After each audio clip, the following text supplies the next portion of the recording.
근데 요즘에 저희 아이들이 지금 다 고등학생을 인제 지나가고 있기 때문에 요즘 이제 아이들 성장하면서 학교 교육을 이렇게 보니까 뭐 지금은 많이 변한 것 같습니다. 반도 제가 중학생 때 60 명이었거든요, 한 반에. 근데 여기 계신 아마 또 얘기를 들어보니까 집사님 뭐 예전에 장로님인가 누구한테 들었더니 한 반에 100 명이 넘었다고 막 그래서 100 명이 어떻게 한 교실에 있는지 이해가 안 되는데 그 도대체 어떻게 그런 참 이게 선생님과의 인격적 교제라는 건 아예 생각하기 어렵겠다 싶습니다.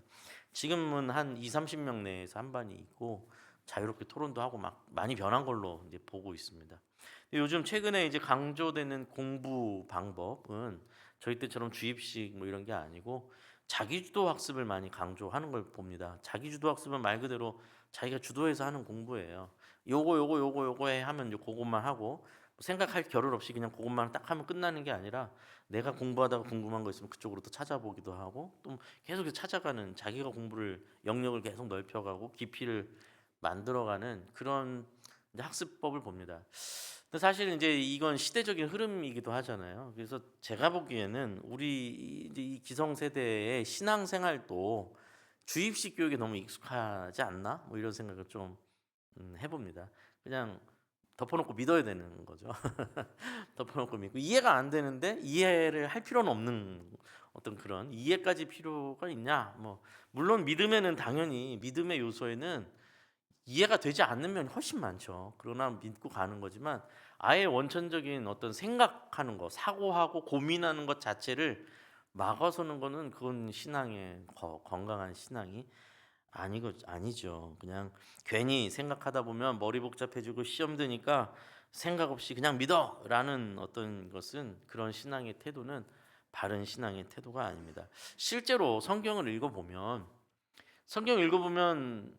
하나님께서 하나님의 백성들을 이렇게 선택하시고 이끌어 가실 때에 그들의 하나님께서 그들을 인도하시는 역사를 들여다보면 그들이 생각하지 않을 수 없는 길, 생각을 해야만 하는 그 길로 하나님께서 계속 인도하셨다고 저는 단언코 말씀드릴 수 있을 것 같습니다. 물론 가야 할 길은 알려주신다. 방향은 알려주시고 어디로 가야 될지를 명확하게 알려주시고 언약을 통해서 그걸 또 말씀하시죠. 문제는 그가 직접 밟고 걸어가야 되는 그 인생의 길들을 하나하나 일일이 알려주시지 않는다라는 거죠. 방향은 알려주시지만 내비게이션처럼 좌회전, 우회전 이렇게 가르쳐 주시지 않아요, 하나님께서.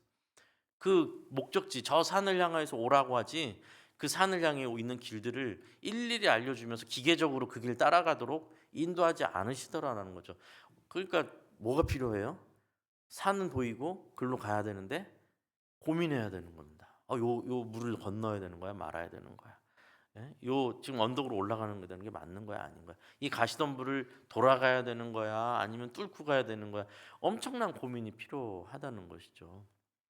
그게 인제 우리가 이 오늘날 그리스도인들에게 필요한 어떤 그런 요소가 아닐까 이제 그런 생각을 해 봅니다. '왜 그게 그렇게 필요하냐. 덮어 놓고 믿으면 되는 것 아니냐.'라고 할 때 이 부분은 쪼끔 저희가 깊이 좀 생각을 해 봐야 되는데요. 덮어 놓고 믿으면 예를 들면 우리가 주입식 교육을 해 봐서 알잖아요. 그냥 외웠어요. 그냥 외우고 답을 쓰기만 하면 돼요. 근데 그게 무슨 의미인지를 모르면 왜 이 답이 도출되는지 모르면 그러면 다른 영역에서 그것을 활용할 수가 없어요. 그러니까 또 목적이 그 문제의 목적 예를 들면 이런 거죠. 제가 지금 생각해 볼 때 참 어 아쉬운 것 중에 하나가 저는 시를 좋아하거든요. 국어를 좋아했어요. 근데 제가 생각해 볼 때 예전에 제가 중학교 때 고등학교 때 시가 시험에 나오면 네모칸 치고 빈칸 채우기가 많이 나왔었어요. 근데 사실 시라는 거는 빈칸 채우기가 중요한 게 아니고 그 시를 쓴 시인의 어떤 심정과 마음과 그 배경과 그 상황 정황들이 그대로 고스란히 내려와서 뭐 이렇게 해석하고 하는 게 중요한 거잖아요. 근데 그런 거 아니라 그 시를 단답형으로 막 맞추었던 것들이 진짜 시의 의도, 시인의 의도를 이해하기 어렵고 심지어는 예전에 그런 일도 있었던 거 아십니까? 그 수능으로 나왔던 시 관련 문제를 그 시를 쓴 그 시인한테 줬더니 정답이 다른 거예요. 예 이 시가 의도한 바는 해서 1, 2, 3, 4 했는데 시인은 나 이건데 체크했는데 그게 정답이 아니었다라는 거예요. 그러니까 애시당초 이 교육의 방법이 에서 온 이런 문제였다라는 생각을 하는데요. 우리 신앙도 저는 이 부분이 매우 중요하다고 생각합니다. 어 좀 사실은 이 설교 준비하는 게 되게 애를 먹었습니다. 이걸 잘 전달할 수 있을까? 참 어려운 얘기라서. 그래도 어쨌든 잘 따라와 주시니까 제가 한번 잘 어떻게든 풀어서 설명해 보겠습니다. 이 신앙의 고민과 넘어짐과 쓰러짐과 이렇게 돌아가기도 하고 발에 넘어가다가 가시에 찔려 보기도 하고 그러다 옷도 찢어 먹기도 하고 하는 이 과정을 삭제하고 정답은 이거야 뭐 이렇게 하는 식으로 신앙이 이루어질 거라고 생각하시게 되면 우리에게 신앙의 근육이라는 게 생겨날 겨를이 없어요.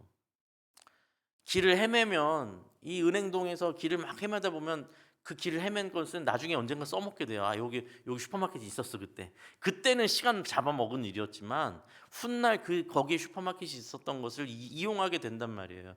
그 시간들이 결코 헛되지 않다라는 말씀입니다. 그리고 그것이 우리에게 근육이 되고 우리에게 실력이 되는 거예요. 그 매우 중요한 이야기입니다. 오늘날 사실 뉴스나 또 우리는 사실 듣고도 싶지도 않고 보고도 싶지 않지만 이렇게 사회 전반에서 일어나고 있는 일들이나 특별히 지금 이 우리나라 정세 상황들 경제적으로도 그렇고 뭐 정치적으로도 그렇고 너무나 혼란스럽고 괴로운 상태인데 사실 뭐 저는 떠오르는 사건이 있습니다. 언젠가 말씀드렸던 것 같은데 제가 중학생 고1이었는지 하여튼 정확하진 않은데 삼풍백화점이 그때 무너졌거든요. 제가 너무 충격을 받았던 사건 아닙니까? 삼풍백화점 거의 500명이 넘게 사망했단 말이죠. 그걸 이제 실시간으로 TV로 보면서 너무 놀래고 충격받고 온 국민이 놀랐는데 사실 제가 더 충격받은 건 나중에 이제 신문을 보다가 놀랐었단 말이에요. 왜냐면 그 삼풍백화점이 금이 가고 무너져 내리는 징후가 굉장히 몇 시간이 지속됐는데 그걸 계속 다 보고 윗선으로 보고를 했었다라는 게 더 충격이었어요. 알고 있었다라는 거예요. 무너지고 있는 걸.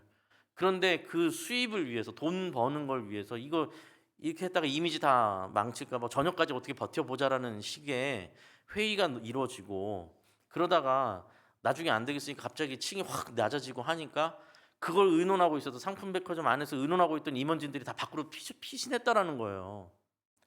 그리고 무너지고 거기 있는 사람들은 그렇게 희생을 곧 죽게 된 거 아닙니까 사실은? 그 그것도 충격적인데 제가 더 충격받았던 그 어린 나이에 청소년 나이에 충격받았던 건 어떻게 또 그런 기사가 있었는지 모르겠는데 그 기사에 그 모였던 임원진들 명단이 있고 그들이 모르겠어요. 저도 왜 기사가 그런 것까지 했는지 모르는데 그 인원들의 절반 이상이 교회 장로였다라는 거예요.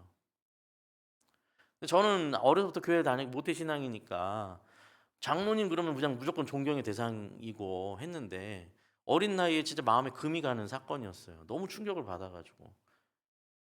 그런데 오늘 우리가 지금도 뉴스가 뭐 이렇게 24시간 계속 나오고 있지 않습니까? 지금 이 혼란 속에서 이 혼란을 야기하고 또 이 혼란을 막아설 수 있었는데 막지 않은 사람들과 온갖 이야기들이 막 증언으로 나오고 또 그래서 구속이 되기도 하고 체포가 되고 뭐 이런 일들을 지금 혼란 속을 보고 있지 않습니까? 근데 저는 목사다 보니까 이제 이렇게 앞에서 보는 뉴스 말고 뒤에서 알게 되는 이야기들은 거기 많은 책임자들 이런 일들을 막아낼 수 있고 이 일들에 대해서 뭐 이렇게 막아설 수 있었던 책임과 권한이 있던 사람들의 저분이 안수 집사래 저분이 뭐래 이렇게 저는 계속 연락이 오거든요. 교회 연결돼 있으니까. 얼마나 나쁘고 얼마나 괴로운 일이에요. 예. 그래서 이제 제가 왜 갑자기 이 이야기를 드리는 거냐면 우리가 신앙생활을 하는데 하나님께서 우리를 구원하시고 또 우리의 신앙이 도대체 뭔가 나는 왜 구원하셨는가? 나를 구원하셨는데 나는 왜 이런 직업을 갖고 있었는가? 나는 왜 이런 일들을 하고 있는가? 내가 서 있는 곳은 무슨 의미가 있는 것인가? 나는 왜 이 위치에 이 직분을 갖고 있는가? 나는 왜 이렇게 돈을 벌게 되었는가? 나는 왜 사업이 이렇게 됐는가? 왜 혹은 또 반대도 있죠. 왜 나는 이렇게 어려움을 당하고 있는가? 이 일들 하나하나를 향해서 암기식으로 그냥 받아들이는 게 아니라 하나하나 주님 앞에 묻고 씨름하면서 하는 제가 도대체 뭘 해야 되는 겁니까? 이거 도대체 무슨 의미입니까? 하나님, 저는 이게 지금 왜 이런 겁니까? 씨름하고 울고 막 하면서 그 길을 걸어가야 근육이 생기고, 그리고 돌아봐야 하나님의 은혜가 뭔지를 알고 하나님께서 그 순간에 어떻게 일하셨는지를 보고 확인하고 계속해서 전진해 나가야 나중에 이런 순간이 왔을 때 자기가 이건 하나님 앞에서 할 수 없는 일이야라고 막아설 수도 있고 자기를 스스로를 세울 수도 있을 텐데, 그런 고민과 어떤 이런 실제적인 적용이, 신앙의 적용이 없는 상태로 그냥 와서 주일을 안 빠지면 되지, 난 1년 52주 출석 개근했어, 이런 식의 어떤, 그죠? 나는 11조를 잘 냈어, 뭐 이런 식의 어떤 기계적인 신앙이, 주입식 교육하고 제가 계속 매칭해서 말씀드리는데, 그런 신앙이 생각할 수 없는 신앙, 생각하지 않는 신앙, 나의 삶에 적용하지 않는 신앙, 그 신앙이 결국은 세상 속에서 내가 왜 이 시대에, 내가 왜 이 자리에, 내가 왜 이런 가정에, 내가 왜 이런 환경에, 왜 내가 그곳에 서 있는지를 묻지 않고 그것에 대한 답을 하나님과 씨름하지 않으면 결국은 그저 예수님을 만나기 전 혹은 세상 속에 살던 그 방법과 그 방식 그대로밖에 나는 반응할 방법을 알지 못한단 말이죠.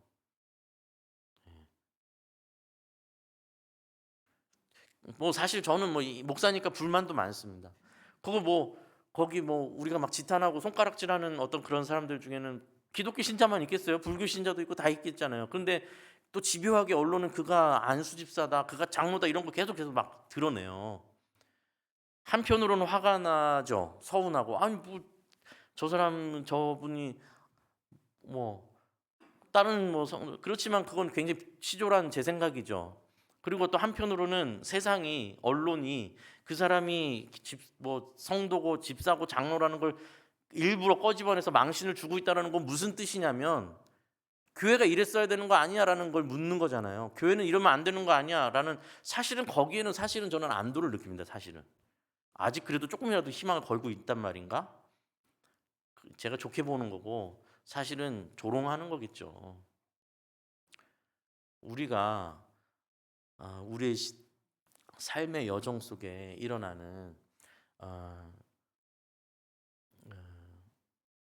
모든 이 삶의 여정, 그리고 우리의 신앙의 순간들이 하나님 앞에 씨름하고 하나님 앞에 묻고 하나님의 뜻을 구하는 그런 고민과 생각들이 멈추고, 그래서 하나님 뜻이 무엇인가를 궁금해하는 이런 생각들이 멈추면 우리의 삶은 사실 세상과 전혀 다를 것 없는 삶이 되어버린다라는 것을 꼭 말씀드리고 싶습니다.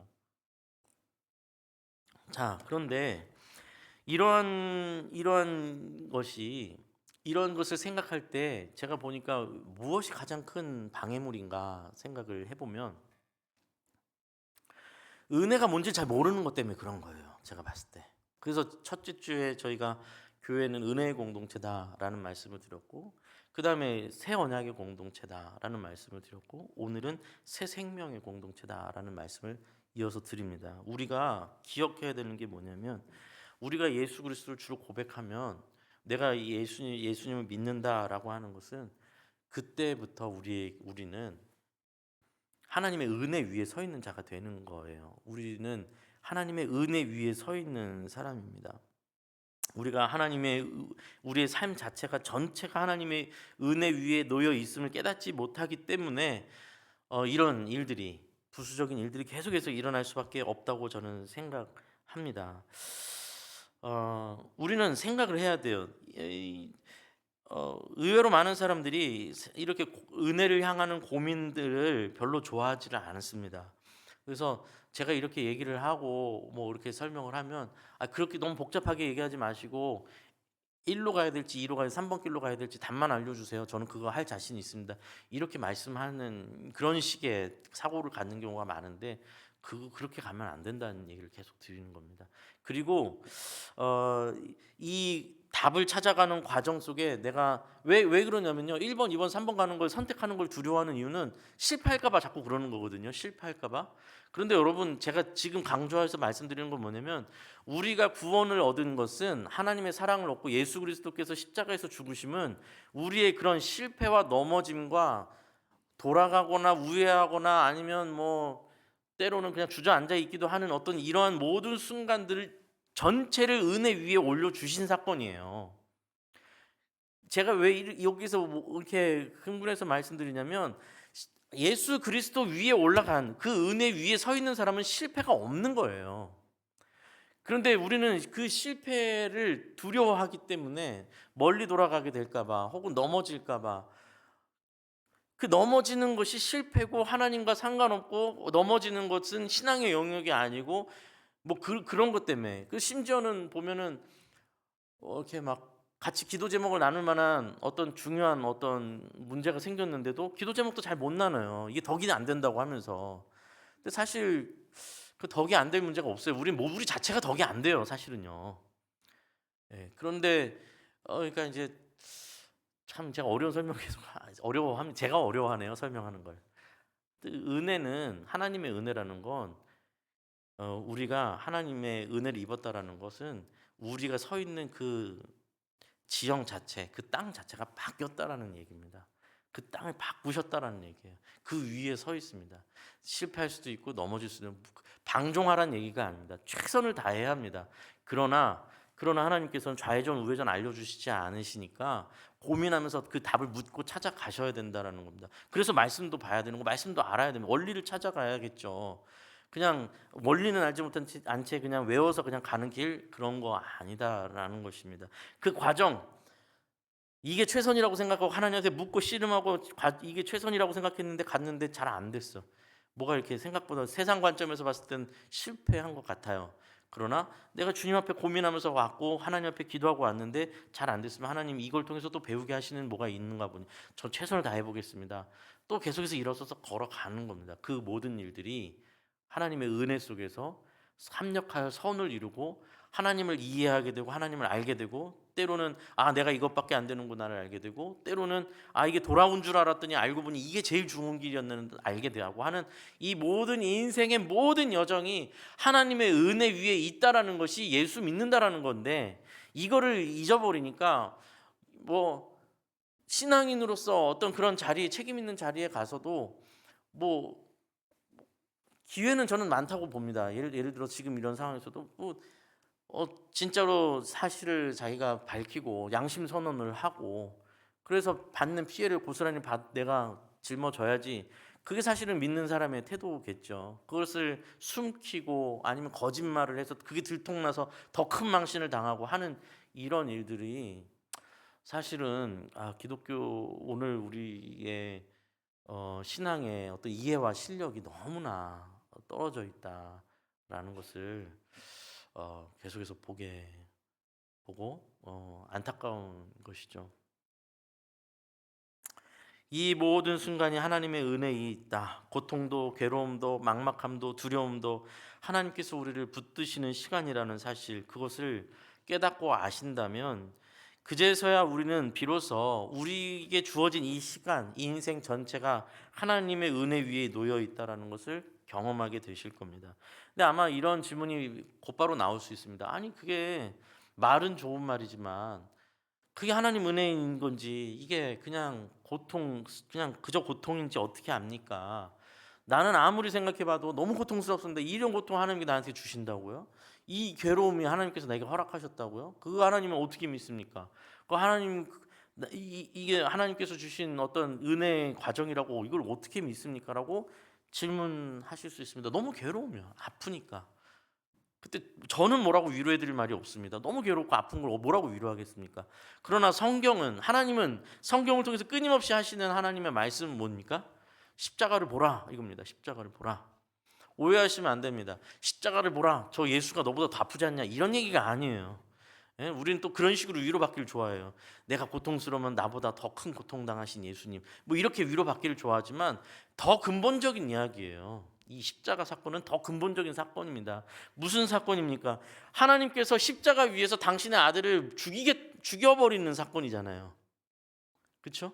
하나님께서 하나님의 아들을 죽이시는 사건이고, 신이신 예수께서 당신의 생명을 내려놓는 사건이에요. 왜 그랬느냐? 왜 그 불가능한 일이 일어났느냐? 십자가를 보라, 그 얘기잖아요. 왜 그 일이 일어났느냐? 너희를 살리기로 작정해서 그렇다. 너희를 구원코자 작정했기 때문이다. 너희가 죽어야 될 이 십자가에서 내가 너희를 끌어안고 내가 죽음으로 내가 들어가겠다. 그리고 너희를 끌어안고 이 죽음을 이기고 생명으로 다시 나오겠다. 그것이 예수님의 부활 사건이죠. 그렇죠? 예수님의 죽으심, 예수님께서 십자가에서 죽으심은 나는 너희와 묶이겠다. 나는 너희의 운명을 내가 짊어지겠다라는 선언이잖아요. 그리고 그 죽음으로 들어가신 주님께서 죽음을 이기시고 생명으로 나오면서 새로운 생명, 죄인들이 가지고 있었던 생명이 아닌 예수의 생명으로 우리에게 우리를 끌어안으심으로 인하여 우리에게 그 이전의 생명이 아닌 예수의 생명이 주어졌다라는 것이죠. 그걸 우리는 하나님의 구원의 은혜라고 말하고 있고, 그 뒤부터 우리의 인생은 뭐가 되죠? 그것을 고백하는 우리는 그 이전의 인생이 아닌 새 생명을 입은 인생이란 말이죠. 그 생명은 누구의 생명이냐면 예수의 생명이고, 그 예수의 생명은 우리에게 뭘 보여줬냐면 십자가의 죽음까지도 이기시는 생명을 보여줬단 말이죠. 그렇죠?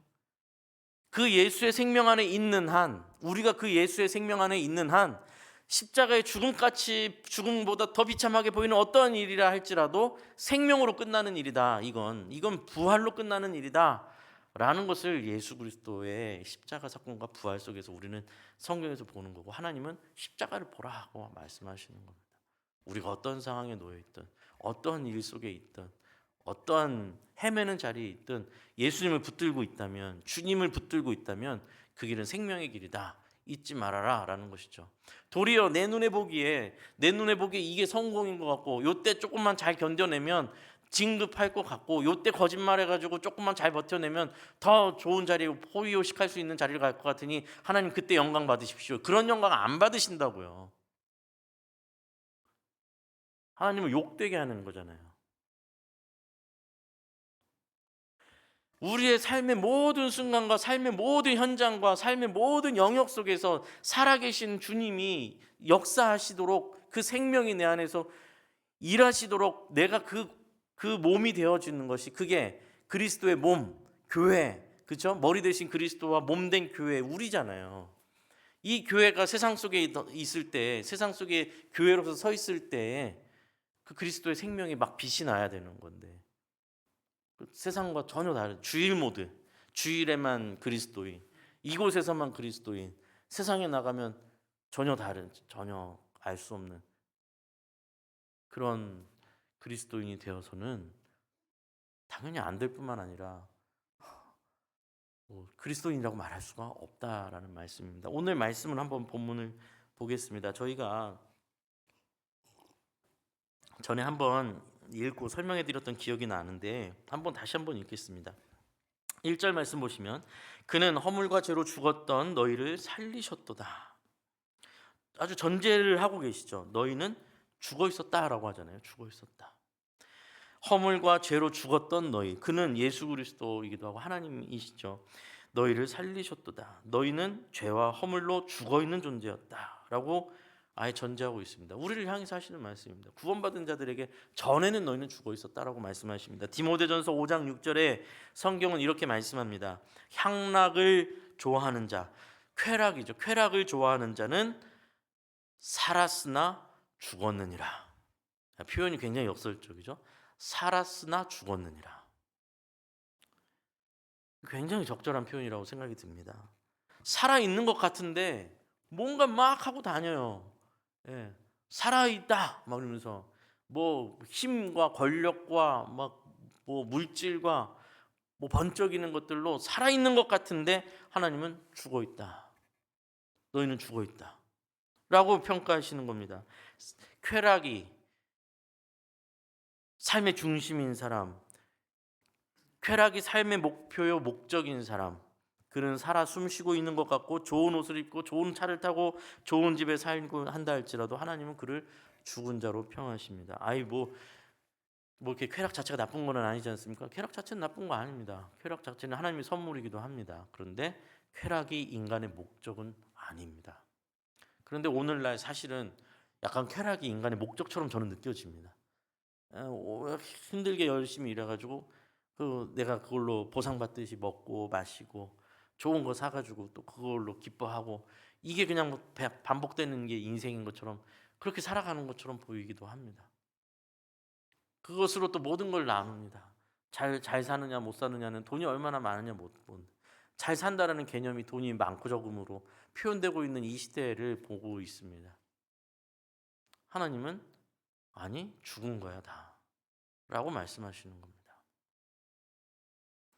뭐 그런 식으로 치자면 그 쾌락이 즐거움이 인생의 낙이라는 것이 내가 즐기고 내가 즐거운 것이라면 그럼 마약이 제일 최고의 즐거움, 최고의 선이겠네요. 그렇지 않죠. 왜냐하면 우리조차도 즐거움과 쾌락을 좋아하지만 마약이라는 즐거움, 마약을 통한 즐거움은 파괴적이고 죽음을 향한 죽음이라는 것, 쾌락이라는 것을 우리가 알게 법으로도 맞고 그걸 추구하지 않지 않습니까?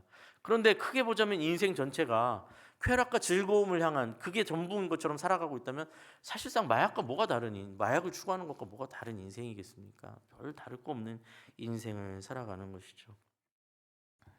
우리 삶의 모든 즐거움들이 하나님을 떠나 이루어지는 것이라면 생명이 없는 것이라면 참 생명이 없는 즐거움은 살았으나 죽은 것 그 이상 아무것도 아니다라는 것입니다. 이런 말씀이 이제 계속해서 이어집니다. 2절 3절 한 말씀 한번 우리 같이 읽어볼까요? 2절 3절 말씀 읽겠습니다. 시작. 그때에 너희는 그 가운데서 행하여 이 세상 풍조를 따르고 공중의 권세 잡은 자를 따랐으니 곧 지금 불순종의 아들들 가운데서 역사하는 영이라. 전에는 우리도 다 그 가운데서 우리 육체의 욕심을 따라 지내며 육체와 마음에 원하는 것을 하여 다른 이들과 같이 본질상 진노의 자녀였더니 이게 이제 우리의 실체였다라는 거. 이미 죽어 있던 자들, 생명이 무엇인지 알지 못했던 자들, 육신의 욕심을 쫓아가던 사람들. 그러나 실상은 죽은 자들. 그것이 너희였다. 우리를 얘기하는 것이죠. 그러나 이런 우리를 향해 하나님께서 무슨 일을 하셨는가? 우리가 고백하는 이야기가 4절부터 7절까지 말씀 우리 함께 읽겠습니다. 4절부터 7절입니다. 시작. 긍휼이 풍성하신 하나님이 우리를 사랑하신 그 큰 사랑을 인하여 허물로 죽은 우리를 그리스도와 함께 살리셨고 너희는 은혜로 구원을 받은 것이라. 또 함께 일으키사 그리스도 예수 안에서 함께 하늘에 앉히시니 이는 그리스도 예수 안에서 우리에게 자비하심으로써 그 은혜의 지극히 풍성함을 오는 여러 세대에 나타내려 하심이라. 아멘. 살았으나 죽었던 자였던 우리를 예수 그리스도와 함께 살리셨고 그 다음에 또 뭐가 있습니까? 함께 일으켜 세우셨고 그 다음에 마지막으로 예수 그리스도와 함께 하늘에 앉히셨다 이렇게 표현하고 있습니다. 세 가지를 표현하고 있죠. 살리시고 죽은 자를 살리시고 일으켜 세우시고 그리고 결국 하나님 앞에 하늘에 그를 예수님과 함께 앉게 하는 존재가 되었다라는 것이죠. 이 땅의 욕심으로 그냥 죽어가던 자, 이미 숨은 붙어 있으나 죽은 자와 같았던 우리에게 그를 죽은 자 가운데서 일으켜 세우시고 그 다음에 그를 세우신 후에 예수 그리스도와 함께 하늘의 존재, 영원한 나라의 백성으로 하나님께서 우리를 부르셨다 이렇게 말씀합니다. 이 복음을 설명할 때 예수님께서 우리 십자가에서 우리와 우리의 죄를 대신 지시고 우리의 이 죽음을 그래서 그 예수님의 죽으심에 우리 죽으심이고 예수님의 부활하심이 그 속에서 우리가 생명을 얻게 됐습니다. 이런 표현들을 이제 신학적으로는 그리스도와 신비의 연합이라는 표현을 씁니다. 신비한 연합이 일어나는 거죠. 예. 신비한 연합, 예수 그리스도와 우리가 신비하게 연합되었다라는 말입니다. 그래서 우리의 죽음은 예수 그리스도께서 가져가시고 그 예수 그리스도의 생명이 우리에게 전달되는 신비한 연합이 우리에게 일어났다. 요한 1서 5장 12절에는 이렇게 말씀하고 있습니다. 아들이 있는 자에게는, 아들은 예수님을 말씀하는 거죠. 아들이 있는 자에게는 생명이 있고 하나님의 아들이 없는 자에게는 생명이 없느니라. 하나님의 아들이 우리 안에 계시면 생명이 있고 그 하나님의 아들이 내 안에 없으면 생명이 없다라는 말씀입니다. 우리가 예수를 믿는다라는 것은 그렇게 곧 예수의 생명이 내 생명이 되었다. 좀 더 이제 조금 이렇게 가시적인 표현을 하자면 우리 뭐 사람은 이제 두 가지지 않습니까? 심장이 없으면 죽고 머리가 없어도 죽는 거잖아요. 사실은 그렇죠? 심장, 예전에 내가 뛰고 있던 생명의 중심이었던 심장이, 내 옛 심장은 죽고 이제 새로운 심장, 예수의 심장이 내 안에 들어왔다가 되는 것이죠. 그래서 이제부터 내가 살아가는 내 삶은, 내 맥박이 뛰고 피가 돌고 숨을 쉬고 있는 이 모든 것은 예수의 심장이 내 안에서 뛰기 때문이다 라는 것이죠. 여러분, 이게요 너무 중요한 이야기입니다. 우리가 예수님을 믿는다 생각하는데 예수님을 구원의 도구로만 여기고, 내가 살아가고 있는 내 몸이 실제로 가서 살고 있는 모든 현장 속에서 내 심장 두근두근 움직이고, 숨 쉬고, 숨을 쉬어야 말도 하고 행동도 하고 손으로 움직일 수도 있는 이 심장, 나를 근본적으로 움직일 수 있는 이 심장이 예수의 심장이라는 것은 생각을 하지 않는단 말이에요. 예수의 심장이 우리 안에 있고, 그 마음과 예수의 마음과 심장, 단순히 물질적으로 호흡을, 동맥을 이렇게 뭐 피를 돌게 하는 심장뿐만이 아니라 우리의 마음과 심령과 우리의 심장, 생명이 되신 주님의 생명이 우리 안에 심장으로 들어왔으면, 그 이후에 우리가 느끼는 바, 생각하는 바, 우리가 행하는 모든 것들은 모두 새로운 의미를 가지게 되는 거잖아요. 그런데 예수를 믿는다고 하는데 심장은 갈아놓을 마음이 없어. 그냥 필요할 때 주님께 뭐 간구하고 기도하고, 나는 내 삶 속에서 내가 살아가야 돼라고 생각하면 아무런 신앙의 어떤 능력도 일어나지 않고 아무런 은혜의 경험을 가질 수 없다라는 것입니다. 예수님 두려워하지 마셔야 돼요. 예수님께서 우리의 심장이 되시고 나를 죽이고, 예수님께서 내 안에 진짜 내 마음의 중심이 되시고 내 생명의 주인이 되시면, 그때 내가 그럼에도 불구하고 실패하면 어떡해, 내가 내가 이렇게 해가지고 그 하나님 뜻인 것 같아서 이렇게 했다가 남들보다 뒤처지면 어떡해, 뭐 이런 염려 때문에 그냥 나는 옛날 내 심장 좋아, 예수님 필요할 때 주님의 능력으로 나를 도와주십시오, 이런 식으로는 신앙이 이어질 수가 없고 아무런 능력도 일어나지 않고 은혜도 모르고 삶에 아무런 변화도 없다라는 걸 계속 말씀드리는 거예요. 여러분, 예수를 믿는다라는 건 죽는다는 얘기예요. 옛사람이 죽지 않고선 예수를 믿는 게 아니에요. 적당히 타협점이 없어요. 죽어야 돼요. 자꾸 제가 이렇게 말하는 게 너무 이상한데, 죽으셔야 돼요. 죽으셔야 되고, 안 죽고 예수를 믿을 방법이 없어요. 근데 안 죽고 예수 믿으려고 해요, 자꾸. 그리고 자꾸 불만을 얘기를 해요. 뭐 별거 없더라. 그 세상 속에서는 비참한, 오늘날 보여주고 있는 이 비참한 그리스도인들의 모습을 세상 속에 만천에 보여줘요. 아니거든요. 진짜 예수의 생명을 가진 사람들은 어떻게 살았는데요?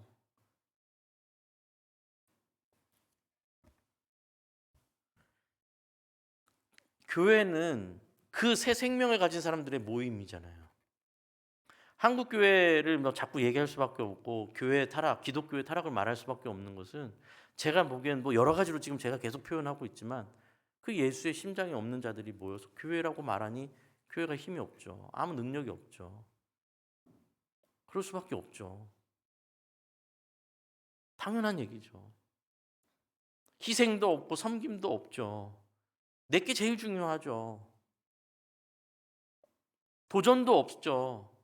믿음으로 뭔가 도전할 수 있는 기회도 없어요. 아무것도 없어요. 그냥 공허한 외침만 있을 뿐이에요. 말라기서를 보면 그러한 이스라엘의 마지막 모습들 속에서 하나님께서는 뭐라고 절규하시듯이, 하나님께서 뭐라고 말씀하시냐면, 니네 찬송 소리 더 이상 들을기가 내가 너무 역겹다.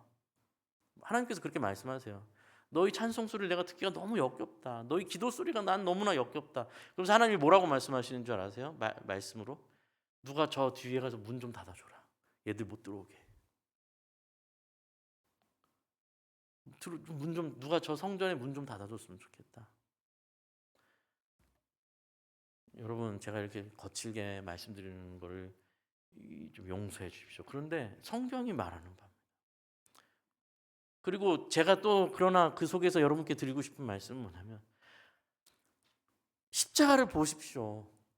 십자가는 하나님이 우리 책임지시겠다는 거잖아요. 한마디로 책임지시겠다는, 네 생명까지 책임져 지겠다라는 거예요. 그 생명이 운 나쁘면 죽을 수 있는 생명이 아니라 죄로 인해서 심판을 견딜 수 없는 그 생명을 책임지겠다라고 예수님이 하나님께서 그 아들의 생명을 취하시면서 우리에게 그걸 약속하신 게 십자가잖아요.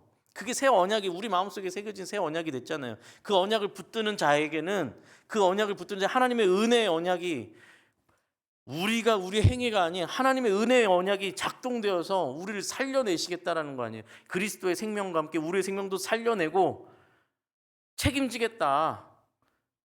두려워하지 마시고 그리스도인으로 살기를 작정하십시오. 예수의 심장이 내 심장이 되도록 작정하십시오. 얼마나 우리가 뭐 100, 200년, 300년 살 것도 아니면서 뭐 얼마나 높아지고 얼마나 많은 걸 가지려고 도대체 사이에서 갈팡질팡하면서 그 뭐 예전에 뭐 많이 다 아시잖아요. 이렇게 벼룩이 이렇게 높이 뛰잖아요. 벼룩이 자기 자리에서 그 키 조그만데 벼룩이 조그만데 엄청 높이 뛴단 말이죠. 이거 다 아마 들어보셨을 거예요. 벼룩이 높이 뛰는데 그 벼룩한테 조그만 상자를 탁 씌워 놓으면은 덮어 놓으면은 그 안에서 뛰다가 머리 부딪히고 뛰다 부딪히고 하잖아요. 그 조그만 상자 안에서. 그리고 나중에 한참 시간이 지난 다음에 상자를 드러내면 어떻게 되죠? 높이 못 뛰고 그 높이만큼만 계속 뛰고 있다라는 거예요. 하나님께서 우리에게 주신 약속과 은혜는 우리를 책임져 주시고 이렇게 말씀드리면 제가 설명이 어렵다고 말하면 아니 하나님 목사님 분명 하나님 약속해 주셨는데 왜 제 사업 잘 안 돼요? 이런 식으로 접근을 하니까 사업 안 될 수도 있고 말씀드렸지만 길을 잃어서 헤맬 수도 있다고요. 근데 그것이 모두 은혜의 과정 속에 하나님께서 돌아보면 모든 것이 하나님의 은혜였음을 고백하도록 분명히 만드신다고요. 그걸 믿고 믿음으로 믿음의 선한 싸움들을 해나가기에 애써야죠. 나를 죽이고 내 심장이 옛 심장이 뛰려고 하면 자꾸만 거절하고 아니야 나는 예수 그리스도의 심장을 가졌어.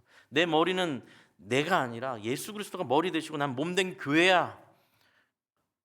자꾸만 그것을 선언하고 사도 바울도 말하지 않습니까? 나는 날마다 죽노라. 사도 바울이 우리보다 뭐가 못나서 날마다 죽는다고 말하겠습니까? 그러나 우리 옛사람이 계속해서 살아나려고 하면 계속해서 날마다 죽이고 내 안에 그리스도께서 살아서 내가 하는 모든 일들 속에서 내가 처한 국면과 상황과 그 모든 상황들 속에서 예수님께서는 뭐라고 생각하실까? 예수님께서는 어떻게 받아들이실까? 그걸 고민하고 그것을 묻고 하나님께 기도하고 말씀을 통해서 계속해서 하나님을 알아간다면 그렇다면 그 인생을 하나님께서 어찌 동행하지 않으시겠습니까? 우리 늘 동행하시면서 때로는 돌아가는 것 같아 보이지만 가장 아름다운 길로 여정을 만들어 주시는 거죠.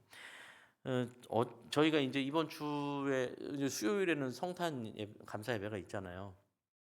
성탄 감사 예배가 있어 우리 성탄 예배 때 유아 세례를 하지 않습니까? 유아 세례 베푸는데 이번에도 감사하게 또 이제 아기들이 유아 세례를 받게 됐습니다. 그래서 어제 모여서 유아 세례 교육을 했어요. 근데 아기들이 안 떨어지는 바람에 저 잠옷실에서 다 막 정신없는 가운데서 아기들 5명이 막 울고 뭐 난리를 치는데 거기서 앉아갖고 얘기를 막 나눴어요.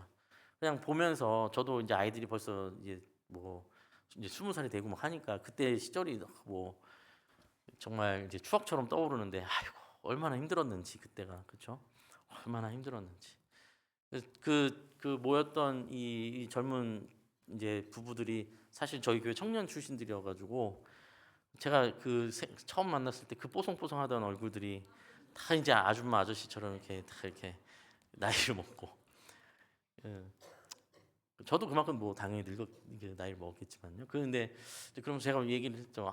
많이 힘들죠. 애기 키우는 지금 제일 힘들 때인데 많이 힘들죠. 그랬더니 진짜 그 표정에서 읽혀지는 그 힘듦이 딱 느껴져요. 제가 물어봤어요. 그 총각 처녀 때 저는 알았잖아요. 그때랑 결혼하고 지금 가정을 이루고 애들까지 둘 셋이나 낳아가지고 이렇게 막 고생하면서 제일 크게 달라진 게 뭔 것 같아요? 뭐가 제일 다 바뀌었어요? 물어봤어요. 그랬더니 아마 다들 추억이 이제 다 떠오르실 겁니다. 내가 없어지는 것 같아요. 뭐 그런 게 내가 점점 사라지는 것 같아요. 그렇죠. 예, 아이들 키우면 뭐 없잖아요. 뭐 밥을 먹는 건지 마는 건지 뭐 정신 없잖아요. 그렇게 정말 내가 사라진단 말이죠. 그 왕년에 안 이뻐 본 사람은 어디 있고 왕년에 안 멋있어 본 사람이 어디 있어요. 그렇죠? 그렇죠? 다 꾸며보고 막 나팔바지도 입어보고 그죠? 막 머리 장발도 해보고 남자 막 장발도 해보고 다 멋부리고 했는데 아기 태어나면서 막 머리 질끈 묶고 그죠? 모자 쓰고 그냥 화장을 할 겨를도 없고 그러면서 나의 그 아름다움과 내 젊음이 이제 사라져가는 걸 이제 보는 게 인생이잖아요. 그래서 이제 그렇죠. 이제 내가 사라지는 걸 느껴요. 그거 어떻게 견뎌요? 어떻게 견딜 수 있습니까? 여러분 어떻게 견디셨습니까? 그 시절을? 저도 생각해봤습니다. 어떻게 견딜 수 있었을까요? 뭐 나 먹는 것도 아니고 애 먹이느라고 시간 다 가잖아요. 근데 그게 기쁘잖아요. 그 생명이 기쁘잖아요. 그 생명으로 다 보상받는 것 이상의 걸 받잖아요, 우리가. 그렇죠? 하물며 이 육신의 이 연약한 육신, 죄의 육신의 인간으로서의 삶도 새 생명이 옛 생명이 사그라지고 없어지는 것을 덮고 남는 기쁨인데 예수의 생명이 우리 안에 새 생명으로 들어오면 이전에 우리가 기뻤던 거 뭐가 그렇게 기쁘겠습니까? 예, 부모가 되보면 알잖아요. 자녀가 잘 먹는 거 저도 똑같아요. 저희 아이가 많이 먹어서 막 제가 너 다이어트 해야 돼 맨날 이러거든요.